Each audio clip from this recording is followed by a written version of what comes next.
ओम नमः शिवाय। किन पाप कर्मों के कारण स्त्री को कुतिया का जन्म लेना पड़ता है? आज हम इसी संबंध में आपको एक बड़ी ही सुंदर और ज्ञानवर्धक कहानी सुनाने जा रहे हैं। इस कहानी को सुनने में आपको बड़ा आनंद आएगा और इसे सुनने के बाद आपको यह भी पता चलने वाला है कि किसी की भक्ति और आस्था के साथ खिलवाड़ करने वालों को भगवान कौन सा दंड देता है। दोस्तों, यह कहानी एक बुढ़िया और उसकी 4 बहुओं की है। आखिर बुढ़िया की बहुओं ने ऐसा कौन सा पाप कर्म किया जिसके कारण उन्हें कुतिया का जन्म लेना पड़ा। दोस्तों, बहुत पुराने समय की बात है कि काशी नगरी में सत्यव्रत नाम का एक ब्राह्मण गंगा स्नान करने के बाद वापस लौट रहा था। तभी क्या होता है कि रास्ते में एक कुतिया बैठी थी। उस ब्राह्मण को देख करके वह कुतिया कहने लगती है, हे ब्राह्मण देवता, आप बड़े ही ज्ञानी और पुण्यात्मा हैं। कृपा करके आप मुझे अपना एक दिन का पुण्य अर्पण कर दीजिए, जिससे मुझे इस अधम योनि से मुक्ति मिल जाए, क्योंकि मुझे इस शरीर में बड़ा कष्ट हो रहा है, बड़ी पीड़ा हो रही है। मैं इस शरीर से मुक्त होना चाहती हूँ। वह ब्राह्मण एक कुतिया को मनुष्य की तरह बात करते हुए देखकर आश्चर्यचकित हो जाता है। सत्यव्रत कहता है कि मैं तुम्हें एक दिन का पुण्य जरूर अर्पण करूंगा, लेकिन इससे पहले तुम्हें मुझे यह बताना होगा कि किन पाप कर्मों के कारण इस अधम योनि में तुमको जन्म लेना पड़ा है। तुमने ऐसे कौन से निंदनीय कर्म किए थे जिसके कारण तुम्हें कुतिया का जन्म मिला है। ब्राह्मण सत्यव्रत की बात को सुनकर के वह कुतिया कहने लगी, इसके लिए मैं तुम्हें एक कहानी सुनाने जा रही हूँ। यह कहानी बड़ी ही लंबी है, कृपया ध्यान दे करके सुनना। सत्यव्रत कहता है कि तुम मुझे कहानी सुनाओ, मैं ध्यान दे करके सुनूंगा। गंगा के किनारे कुछ दूरी पर एक नगर बसा हुआ था। इसी नगर में एक बुढ़िया अपने 4 बेटों के साथ रहती थी। बुढ़िया के चारों बेटों की शादी हो चुकी थी और उस बुढ़िया की 4 बहुएं थी। बुढ़िया धर्म कर्म में बहुत ही रुचि रखने वाली थी। उसका नित्य का काम था कि वह गंगा स्नान करने के लिए जाती थी और वहां से लौटकर भगवान विष्णु और माता लक्ष्मी को भोग लगाती थी, उनकी पूजा आराधना करती थी। वह बूढ़ी माई हर रोज किसी न किसी को अपने घर में भोजन करा दिया करती थी। साधु संतों की सेवा करना, द्वार पर आए हुए अतिथि का सम्मान करना, भूखे लोगों को भोजन कराना, जरूरतमंद की हर तरह की मदद करना बूढ़ी माई का नित्य का काम था। बूढ़ी माई जब गंगा स्नान करके भगवान का भोग पूजा आराधना जब तक नहीं कर लेती थी, तब तक अपने मुंह में भोजन का एक निवाला तक नहीं डालती थी। खास करके कार्तिक महीने में बूढ़ी अम्मा गंगा स्नान करने जरूर जाती थी और व्रत उपवास भी करती थी, भगवान को भोग लगाती थी और वह प्रसाद पूरे गांव में बांट दिया करती थी। इसी कारण से गांव के जो भी लोग थे बूढ़ी माई का बड़ा सम्मान करते थे। दोस्तों, उस बूढ़ी माई के घर में नित्य हवन, भजन, कीर्तन आदि का कार्यक्रम चला करता था। साधु संतों के उपदेश सुनना, सत्संग में जाना और धर्म कर्म के कार्य में उनकी बहुत रुचि थी। बूढ़ी अम्मा के इस व्यवहार से उनके 4 बेटे और 4 बहुएं बहुत दुखी रहती थी। वह उन पर कभी खुश नहीं रहती थी। वह उनकी पूजा पाठ को लेकर के हमेशा मजाक उड़ाया करती थी। कहती थी कि यह बुढ़िया ढोंग करती है। यहाँ तक कि उनकी बहुएं बूढ़ी माई से प्रसाद भी लेना पसंद नहीं करती थी। वह कहती थी कि इसमें एक तुलसी दल का पत्ता पड़ा हुआ है, मैं इसको क्या करूंगी लेकर के। बूढ़ी माँ की 4 बहुएं कहती थी कि यह बुढ़िया केवल दिखावे के लिए पूजा पाठ करती है। दोस्तों, कहते हैं कि आधुनिकता के माहौल में इंसान को इस कदर नहीं बह जाना चाहिए कि वह किसी की आस्था और उसकी भावनाओं को ठेस पहुंचाने लगे।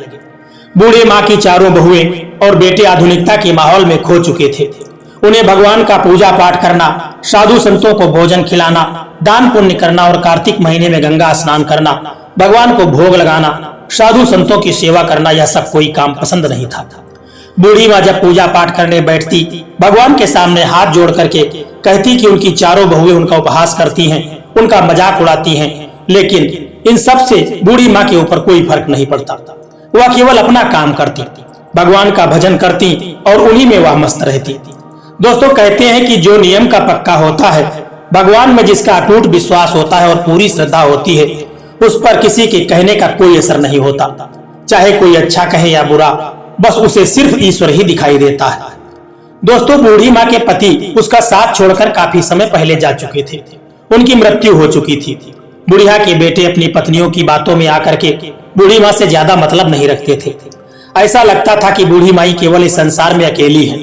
उनका साथी यदि कोई है तो सिर्फ भगवान है। बूढ़ी माँ जब भी भगवान के सामने हाथ जोड़कर बैठती तो भगवान से कहती कि मैंने आज तक किसी के साथ बुरा नहीं किया है प्रभु, फिर मेरे साथ क्यों बुरा हो रहा है। मेरे बेटे और बहू मेरा कहना क्यों नहीं मानते, वह पूजा पाठ क्यों नहीं करते, वह सही रास्ते पर क्यों नहीं चलते हैं। उन्हें जो मैं कर रही हूँ यह सब गलत क्यों लगता है? भगवान मेरे बेटे और बहू को सद्बुद्धि देना, उनको सही रास्ता दिखाना। दोस्तों, एक तरफ बूढ़ी माँ अपने बेटे और बहू के बारे में यह सब सोच रही थी और दूसरी तरफ बुढ़िया की बहुएं हमेशा सोचा करती थी कि यह बुढ़िया फालतू में इतना धन खर्च करती है। कभी पूजा पाठ करती है तो कभी किसी को दान पुण्य करती है, कभी साधु संतों की सेवा करती है तो कभी साधु संतों को भोजन खिलाती है। तीर्थ और दान के नाम पर न जाने कितने धन को खर्च कर देती है। हमारे पति तो दिन रात मेहनत करते हैं, कमाते हैं और इतनी मेहनत के बाद जो धन अर्जित करते हैं उस धन को यह बुढ़िया क्षण भर में लुटा देती है। कभी दान के नाम पर तो कभी भंडारे के नाम पर तो कभी साधु संतों के खिलाने के नाम पर। अगर यह बुढ़िया मर जाए तो सारा पैसा बच सकता है। फालतू में जो पैसा खर्च हो जाता है यह सब पैसा बच जाएगा और इससे हमारे अधूरे जो शौक है वह सभी पूरे हो जाएंगे। बुढ़िया के कारण हमारे शौक भी पूरे नहीं हो पाते। अब हम लोग इसके साथ में नहीं रहेंगे, इसे बंटवारा करके अलग कर देंगे। इस बुढ़िया के अलग हो जाने से हमारे कई तरह के फायदे हो जाएंगे। हम लोग स्वतंत्र हो जाएंगे, जहां चाहेंगे वहां आ जा सकेंगे, खूब घूमेंगे, शौक करेंगे, मौज मस्ती करेंगे। हमारे ऊपर किसी का दबाव नहीं रहेगा। हम जब चाहेंगे जहां चाहेंगे वहां जाएंगे और जब चाहेंगे वापस आएंगे। ये जो पूजा पाठ और दान धर्म के नाम पर खर्च करती रहती है, हम लोग इससे बच जाएंगे। अब यही विचार करके बुढ़िया की चारों बहुएं अपने अपने पतियों के कान भरना शुरू कर दिए। घर में बंटवारा करने के लिए उकसाना शुरू कर दिया। छोटी बहू अपने पति से कहने लगी कि बड़े भैया के जो बच्चे हैं वह सब बड़े हो चुके हैं, उनके 3 बच्चे और हमारे अभी तक कोई बच्चा नहीं है। उनका खर्चा 5 लोगों का है और हमारा खर्चा भी केवल 2 लोगों का है। यदि हम साथ में रहेंगे तो हमारी ही कमाई उनका खर्च चलाएगी। यदि हम लोग ऐसा करते रहे तो हमारा पैसा बर्बाद होता रहेगा और यदि अलग हो जाए तो हमारा पैसा बच जाएगा।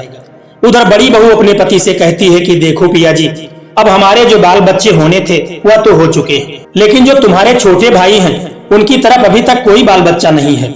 जब तुम्हारे छोटे भाई की तरफ कोई बच्चा पैदा होगा तो तमाम तरह के खर्चे होंगे, छठी, बरहा, मुंडन आदि अनेक तरह के खर्च करने पड़ेंगे। यदि हम लोग अभी से बंटवारा कर लें और अलग हो जाएं तो इन सब खर्चों से बच सकते हैं और हमारी कमाई केवल हमारे ही पास रहेगी। उधर जो मंझली वाली बहू थी वह भी अपने पति से कहने लगी कि छोटे भैया और बड़े भैया हमेशा घूमने में और शौक करने में सारा धन खर्च करते रहते हैं और न तो तुम कहीं घूमने जाते हो और न मुझे लेकर के जाते हो। इस तरह से कमाते तुम हो और खाते सभी लोग हैं। यदि हम अभी बंटवारा कर लें तो हमारी कमाई हमारे पास रहेगी। वह कुतिया सत्यव्रत नाम के ब्राह्मण से कहती है कि ब्राह्मण देवता, इस तरह से बुढ़िया की चारों बहुएं अपने पतियों के बंटवारे के लिए राजी कर लेती हैं। सुबह होते ही गांव के कुछ संभ्रांत व्यक्ति बुलाए गए। घर की सारी वस्तुएं 5 हिस्सों में बांट दी गई। 4 हिस्से उनके बेटे के और 5वां हिस्सा उस बूढ़ी माँ का लगाया गया। चारों बेटों को जितना हिस्सा मिला था उससे कुछ कम हिस्सा बूढ़ी माई को दिया गया, क्योंकि बूढ़ी माई तो अकेली थी और उनके चारों बेटे और उनका परिवार उनके पास था। उसी पंचायत में यह भी तय किया गया कि जो भी बूढ़ी माई को अपने हिस्से में रखेगा वह बूढ़ी माई के धन संपत्ति का इस्तेमाल कर सकता है। और साथ ही पंचों ने यह भी कहा कि बूढ़ी माई को किसी तरह की कोई तकलीफ नहीं होनी चाहिए। पंचों की इस तरह की बात को सुनकर के सबसे बड़ी बहू कहने लगी, मैं बूढ़ी माई को अपने हिस्से में नहीं रख सकती, क्योंकि इनका बहुत ज्यादा खर्च है। यह हर दिन दान धर्म और दक्षिणा के नाम पर, लोगों को खिलाने के नाम पर, पूजा पाठ के नाम पर, व्रत और उपवास, दान पुण्य के नाम पर बहुत धन खर्च कर देती है। हमारे बच्चे अब बड़े होने लगे हैं, हमें उनकी पढ़ाई लिखाई पर ध्यान देना होगा।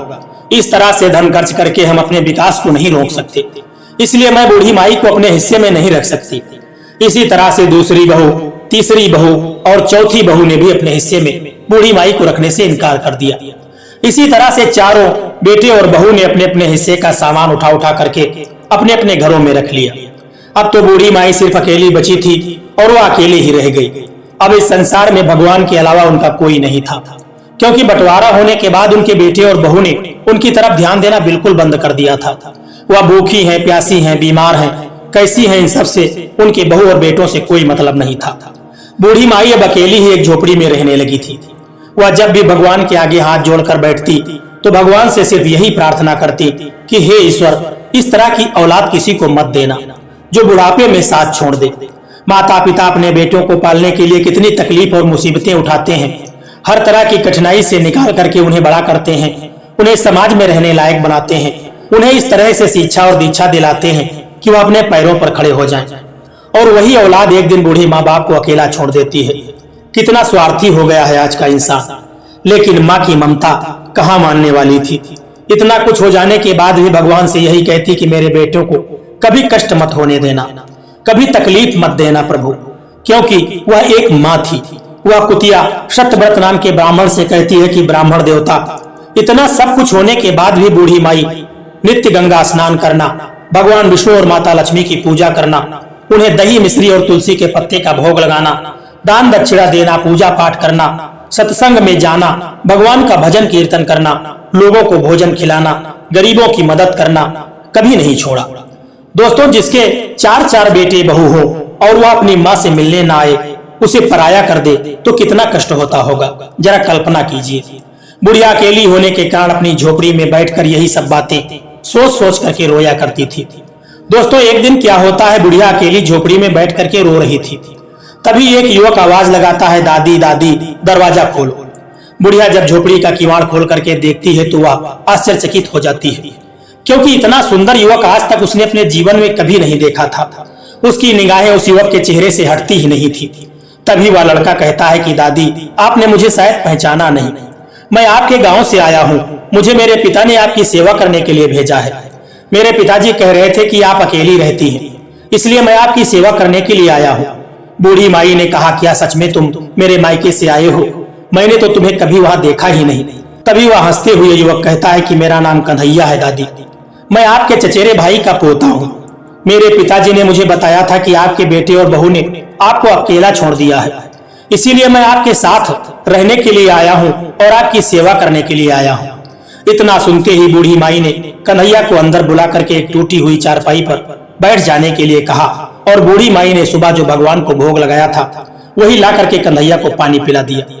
कन्हैया ने अपने झोले में से एक बढ़िया सुंदर सी धोती और कुछ खाने पीने वाली चीज निकाल करके बूढ़ी माई को दिया और कहा कि आज से आप बिल्कुल फिक्र मत करना, मैं हूं ना, मैं आपके लिए खाने पीने की नित्य चीजें लेकर के आऊंगा।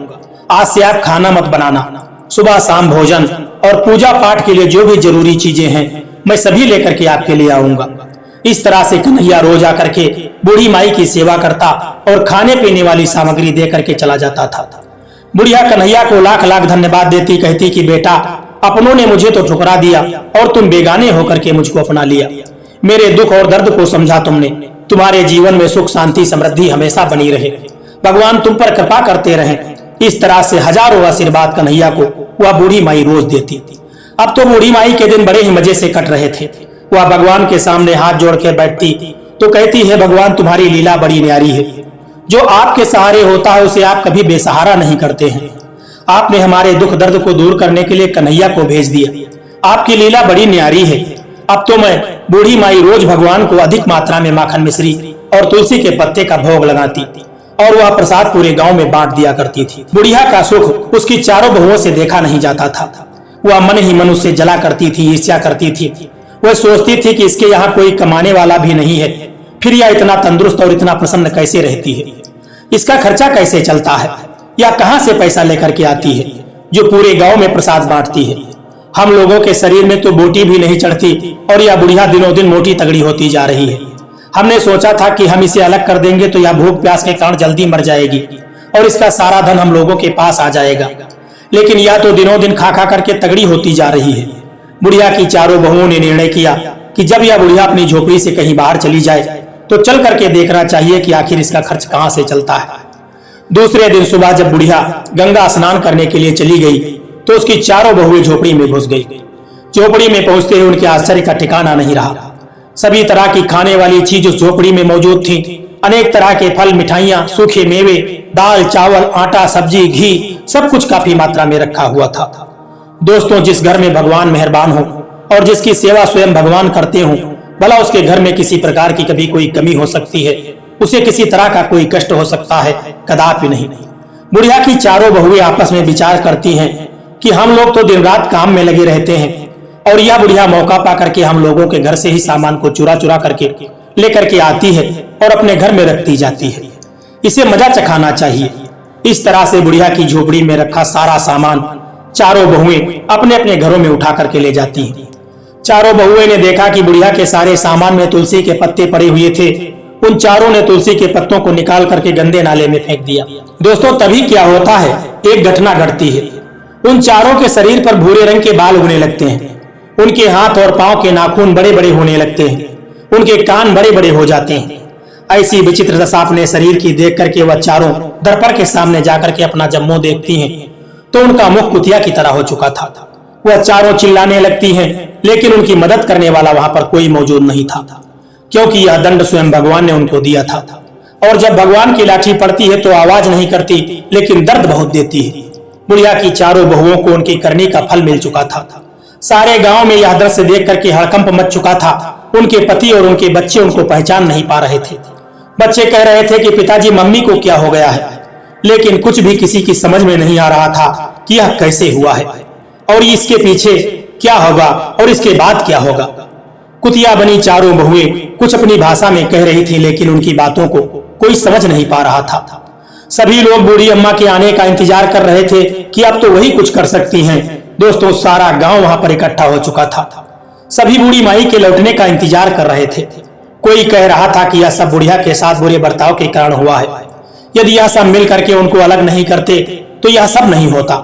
कोई कह रहा था कि यह सब इनके पापों की सजा है, क्योंकि इन्होंने तो कभी पूजा पाठ किया नहीं, भगवान का नाम लिया नहीं, इसीलिए इनके साथ ऐसा हुआ है। लेकिन उधर बूढ़ी अम्मा को इस बात से बिल्कुल अनजान थी कि उनकी चारों बहुएं कुतिया बन चुकी हैं। वह तो गंगा स्नान करने के लिए जा रही थी, भगवान का नाम लेते हुए, भजन कीर्तन करते हुए नित्य की तरह उस दिन भी गंगा स्नान करने के लिए चली जा रही थी। अब उन्हें किसी तरह की कोई फिक्र नहीं थी, क्योंकि उनके खाने पीने का इंतजाम कन्हैया आकर के कर दिया करता था और किसी चीज की कोई चिंता नहीं थी। बस भगवान की पूजा करना, गरीबों को दान दक्षिणा देना और गंगा स्नान करना, यही उनका नित्य का नियम था। तभी क्या होता है कि रास्ते में ही बुढ़िया को एक आदमी मिलता है और कहता है, क्या तुम जानती हो कि तुम्हारे घर में क्या हुआ है? तुम्हारे घर में बहुत बड़ी अनहोनी हो गई है। तुम्हारी चारों बहुएं कुतिया बन चुकी हैं। उस आदमी की बात पर बूढ़ी माई को विश्वास नहीं हो रहा था। उन्होंने तुरंत गंगा में स्नान किया और भगवान से प्रार्थना करने लगी कि हे भगवान, मेरे घर में सब कुछ ठीक कर देना। इस तरह से जल्दी जल्दी अपने घर को पहुंची और वहां लोगों की भीड़ देख करके सबसे पूछने लगी कि क्या हुआ।